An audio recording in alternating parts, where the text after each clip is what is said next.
question is how do we get this out there that climate change has got to be a major driver for policy shift in this country and at a global level. We got only a handful of years to really make a big difference here before we're going to be playing catch up and trying to put a bunch of fingers in the dike that aren't going to really work and are going to cost a whole bunch more money and not going to change the outcome as much. We're right at a point right now where inputs that we make can have a significant effect.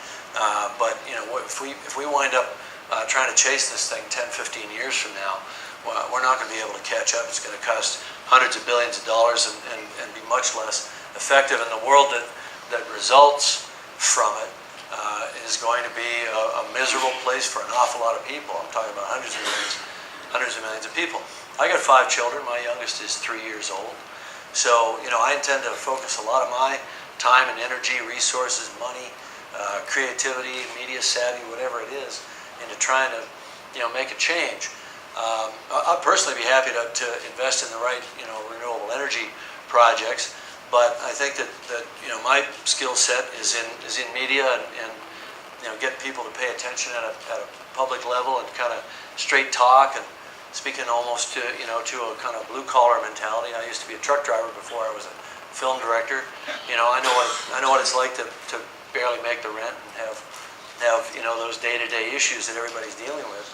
Now they look at this problem like, you've got, well, we can fix climate change on the one hand, but it's going to work against the economy. And that's not the answer. It doesn't have to be the answer even short term. Long term, I think it's pretty definite. The economy is going to go in the toilet for this country if we're not a market leader in changing to clean energy. China's going to smoke us on this because they have to. They have no choice. And India too. And Europe's already well ahead of us. So we're playing catch up right now in that regard. And it's the inertia from the right.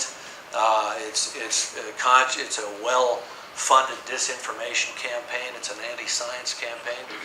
Then we've got the average person who has a kind of a big disconnect with the science community in this country over this issue and some other issues. But while as consumers we're perfectly happy to have all these wonderful gadgets and the internet and video phones, cameras on our cell phones and all that, which is all enabled by semiconductors and lots of technology that was fairly arcane in its early days. The invention of the semiconductor required an understanding of quantum physics.